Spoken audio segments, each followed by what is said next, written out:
শুধুমাত্র এই কারণে রাষ্ট্রপতি এবং প্রধান বিচারপতি এই দুইটা পদেই দাস শ্রেণীর লোকদেরকে নিয়োগ দেওয়া হয়। বিচারপতি যে বেঞ্চ ভেঙে দিতে পারে, একা যে কোনো বেঞ্চ পুনর্গঠন করতে পারে।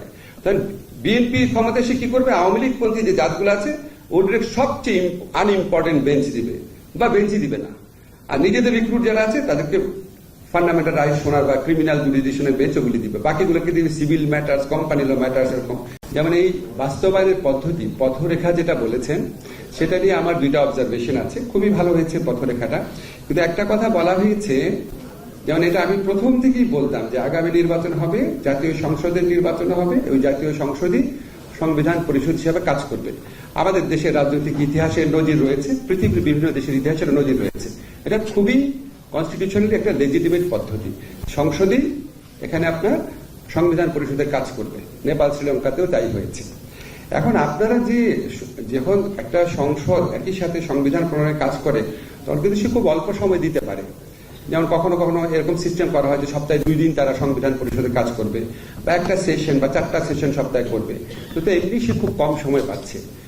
এরকম একটা সংবিধান পরিষদ যে জাতীয় সংসদ হিসেবে কাজ করবে, সে তার সম্পূর্ণ সময়ের খুব বেশি হলে 50% সময় এখানে দিতে পারবে। এরকম একটা সংবিধান পরিষদ 90 দিনে সংবিধান রচনা করে ফেলবে এত দ্রুত? আমার কাছে এটা মনে হয়েছে একটু উচ্চাসা। সবচেয়ে বড় কথা হচ্ছে 90 দিনের মধ্যে যদি তারা করতে না পারে, তাহলে এক্সিস্টিং কনস্টিটিউশন কন্টিনিউ করবে। এখানে হচ্ছে আমার আপত্তি। শোনে, জাতীয় সংসদ সংবিধান সংশোধন করে, সংবিধান পরিষদ নতুন সংবিধান প্রণয়ন করে। নতুন সংবিধান প্রণয়ন হতে আমাদের পার্শ্ববর্তী দেশে এমন উদাহরণ আছে 8-9 বছর লেগেছে। নতুন সংবিধান প্রণয়ন হতে বহুদিন লাগতে পারে। এখন এই জন্য আমি 72 সংবিধান কন্টিনিউ করব। নতুন সংবিধান প্রণীত না হওয়া পর্যন্ত বর্তমান যে সংসদ থাকবে, যে সংসদটা সংবিধান পরিষদ সংসদ হিসেবে কাজ করবে, সে 72 সংবিধানের প্রয়োজনীয় অ্যামেন্ডমেন্ট গুলো করে ফেলবে। এটা আপনাদের ইনক্লুড করতে হবে যে গণপরিষদ হিসেবে যখন সে কাজ করবে, সে নতুন সংবিধান প্রণয়নের কাজ করতে থাকবে। ওটা করতে আমার ধারণা 2-3 বছর লাগতে পারে। এই 2-3 বছর কি আমি 72 সংবিধান বহন করব?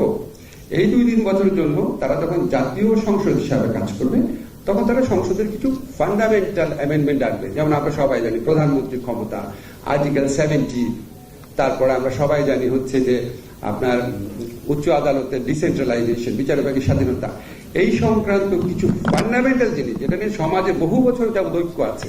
যেমন সংসদ সদস্যরা 90 দিন পর্যন্ত সংসদে উপস্থিত থাকতে পারে, 89 দিন পর্যন্ত। এগুলি জাতীয় সংসদ পরিবর্তন করতেই থাকবে। নতুন সংবিধান প্রণয়ন কবে হবে, এই জন্য আমি এই 72-এর বোঝা কেন বহন করব? এটা আপনাদেরকে অবশ্যই ইনক্লুড করতে হবে। দ্বিতীয় যে পথরেখাটা দিয়েছেন, সেখানে আমার মনে হচ্ছে টু মাচ এমফাসিস দেওয়া হয়েছে জুলাই সনদের উপর। জুলাই সনদে কি এত কিছুই থাকবে যেটা সংবিধানে লিখতে হবে? তাহলে এই জুলাই সনদ আর হবে নাকি আমার সন্দেহ আছে। জুলাই সনদের উপর অনেক বেশি গুরুত্ব দেওয়া হয়েছে। আমরা একটা ধরেই নিয়েছি সবাই জুলাই সনদের উপর অনেক কিছু বিষয়ে একমত হবে। এটা এত সহজ হবে না। হয়তো এমন হতে পারে জুলাই সনদের মোস্ট ফান্ডামেন্টাল শুধু জিনিস রাখা সম্ভব হতে পারে। আচ্ছা, আরেকটা জিনিস আমি বলি যে কন্ট্রাক্ট নিয়ে যেগুলি বলা হয়েছে, সেখানে আমার কাছে মনে হয়েছে ফ্র্যাঙ্কলি স্পিকিং উচ্চ কক্ষকে অনেক বেশি ক্ষমতা দিয়ে দেওয়া হয়েছে। এত ক্ষমতাই যদি উচ্চ কক্ষকে দেন, তাহলে উচ্চ কক্ষে বিএনপি, জামাত এবং নাহিদের দল তাদেরকেই নিয়োগ দিবে যারা দলদাস হবে। উচ্চ কক্ষই যদি এত ক্ষমতাশালী হয়, বাংলাদেশের বর্তমান সংবিধানে একটা মাত্র ব্যক্তিকে স্বাধীনভাবে নিয়োগ করা যায়, হচ্ছে চিফ জাস্টিস। রাষ্ট্রপতি স্বাধীনভাবে নিয়োগ করতে পারে এবং বাংলাদেশের সংবিধানে চিফ জাস্টিসের অসীম ক্ষমতা। আপনারা শুধু প্রধানমন্ত্রী ক্ষমতা দেখেন, বাংলাদেশের সংবিধান অনুযায়ী সবচেয়ে তৃতীয় ক্ষমতাধর ব্যক্তি হচ্ছে চিফ জাস্টিস। চিফ জাস্টিসরা কি করতে পারে ইতিহাসটা আপনাদের মনে আছে। যাই হোক, একজন চিফ জাস্টিসের কারণে আমাদের জুলাই গণঅভ্যুত্থান হয়েছে, ওনার আবার অন্যরকম ভাবে কন্ট্রিবিউশন আছে। তা আমি যে জিনিসটা বলতে চাচ্ছি, চিফ জাস্টিসের যে ক্ষমতা, এই চিফ জাস্টিসের ক্ষমতা আপনার অসীম। এখানে আপনার আচ্ছা কি কারণে বলতে গেছিলাম ভুলে যাচ্ছি। আচ্ছা, যাই হোক, আমার কাছে মনে হচ্ছে উচ্চ কক্ষের উপর অনেক বেশি ক্ষমতা দেওয়া হয়েছে। এটাকে আপনারা একটু রেশনালাইজ করার চেষ্টা করেন যে সবকিছু তারা করতে পারবে কিনা। আর নতুন নতুন অনেক কমিশনের প্রস্তাব করা হয়েছে এখানে। আমাদের এখানে তো অলরেডি অনেক কমিশন আছে। আমার সবসময় যে জিনিসটা বিশ্বাস করি কি, আমরা যখন যে কোনো সংস্কার ভাবনাতে যাই, আমরা সবসময় নতুন নতুন কমিশন করতে হবে করি। আপনি খেয়াল করে দেখেন, আমরা ছোটবেলা থেকে বলেছি সরকারের 3টা অর্গান থাকবে, একটা হচ্ছে এক্সিকিউটিভ, একটা হচ্ছে জুডিশিয়ারি, একটা হচ্ছে সংসদ। আমাদের এখানে সবচেয়ে ফান্ডামেন্টাল যে 2টা জবাবদিহিমূলক প্রতিষ্ঠান আছে, সবচেয়ে আদিম ফান্ডামেন্টাল, একটা হচ্ছে উচ্চ আদালত, একটা হচ্ছে সংসদীয় স্থায়ী কমিটি। উচ্চ আদালত আর সংসদীয় স্থায়ী কমিটিকে যদি ঠিক মতো গঠন করা যায়, ক্ষমতা দেওয়া হয়, তাহলে আমাদের এত নতুন নতুন কমিশন লাগে না। আমাদের যে নতুন কমিশনগুলো হয়েছে দেখেন, ইনফরমেশন কমিশন, তারপরে যে আমাদের নতুন কমিশন হয়েছে আপনার human rights commission, competition commission, কি রেজাল্ট দিয়েছে? বরং এক্সিস্টিং যে প্রতিষ্ঠান আছে সেটাকে আরো কত বেগবান করা যায়। আপনারা যেমন স্থায়ী কমিটির কথা বলেছেন, স্থায়ী কমিটির ক্ষেত্রে কয়েকটা কমিটির কথা বলেছেন, ওটা যেন অবশ্যই হেডেড বাই বিরোধী দলের নেতা হয়। এর মধ্যে কেন স্বরাষ্ট্র মন্ত্রণালয় বিষয়ক স্থায়ী কমিটির নাম ঢুকালেন না? স্বরাষ্ট্র মন্ত্রণালয় বিষয়ক স্থায়ী কমিটি, আইন মন্ত্রণালয় বিষয়ক স্থায়ী কমিটি, অর্থ মন্ত্রণালয় বিষয়ক স্থায়ী কমিটি, শুধু এই 3টা স্থায়ী কমিটি যদি নিয়ম করে দেন, এটার সভাপতি অবশ্যই বিরোধী দলের একজন হবে, তাহলে এটা মনে হয় আরো একটু বেশি আপনার ইম্পর্টেন্স পাবে।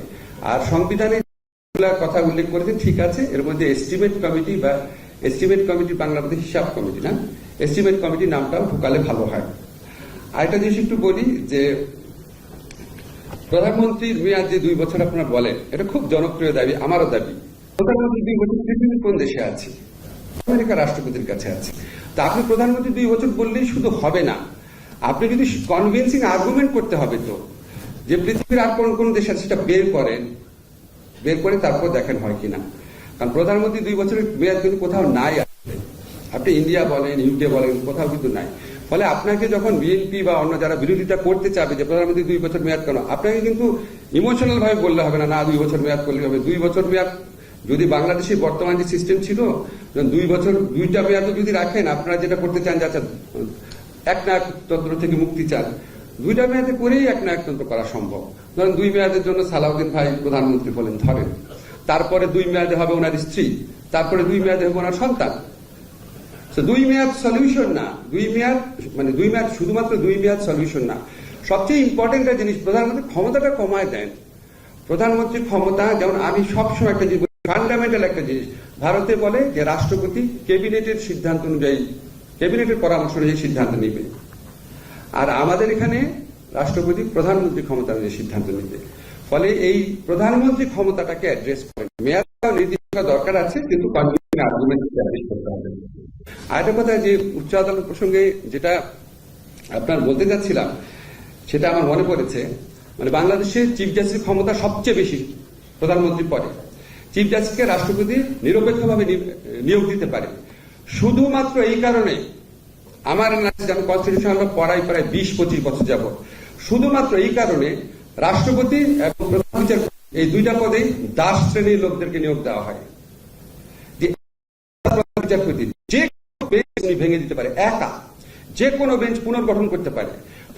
বিএনপি ক্ষমতা সে কি করবে, আওয়ামী লীগ পন্থী যে জাতগুলো আছে ওদের সবচেয়ে আনইম্পর্টেন্ট বেঞ্চ দিবে বা বেঞ্চই দিবে না, আর নিজেদের রিক্রুট যারা আছে তাদেরকে ফান্ডামেন্টাল রাইট শোনার বা ক্রিমিনাল জুডিশনের বেঞ্চ ওগুলি দিবে, বাকিগুলোকে দিবে civil matters, company law matters, এরকম বা হয়তো বেঞ্চই দিবে না। একটা লোক পুরা বাংলাদেশের সমস্ত মানুষের মানবাধিকারের বিচার কন্ট্রোল করতে পারে, একটা লোক, জাস্ট চিফ জাস্টিস। তা আমার আশঙ্কা হচ্ছে, আপনি যদি এত ক্ষমতা উচ্চ কক্ষকে দিয়ে দেন, তখন উচ্চ কক্ষকে বিএনপি, এনসিপি, জামায়াত, অন্য যে কোনো দল, তারা এমন লোক নিয়োগ করবে যে আপনার ছায়া শুনলেই বুঝতে পারবে কি করতে হবে। এত ক্ষমতা থাকা বোধহয় সম্ভবত ঠিক না।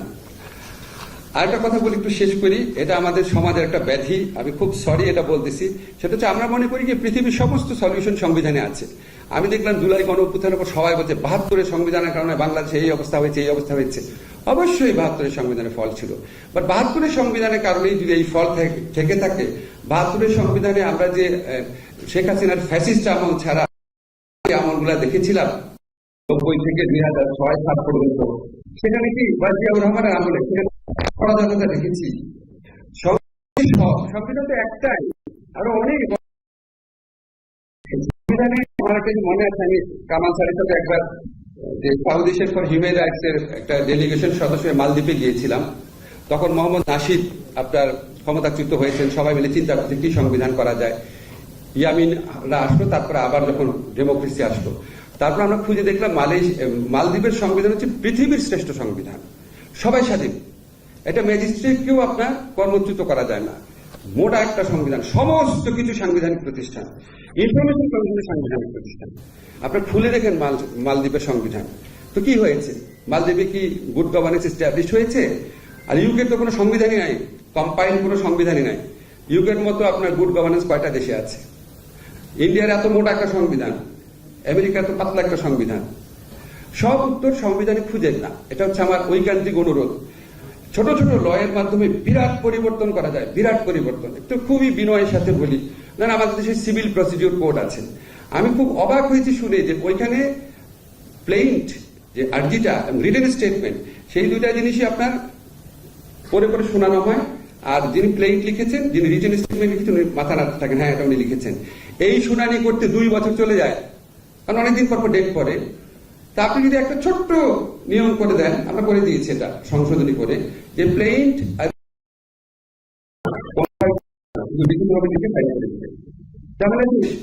সিভিল বলাতে একটা মামলা করি আমরা, আবার এক্সিকিউশনের জন্য আবার মামলা করি, সেটার জন্য আরো 5 বছর লাগে। আমরা বলেছি এক্সিকিউশন আর টাইটেল স্যুট একসাথে করতে হবে। মানে আমি যেটা বলতে চাচ্ছি সেটা হচ্ছে অনেক বড় বড় জিনিস আপনার এই অ্যাক্ট অফ পার্লামেন্টে চেঞ্জ করে করা যায়, বা নতুন অ্যাক্ট অফ পার্লামেন্টে করা যায়। তো এগুলি একটু সারা জীবন সমালোচনা করা অভ্যস্ত, এখন আপনার অনেক বেশি প্রশংসনীয় দিক ছিল, সেগুলি একটু কম বললাম, ক্ষমা করবেন।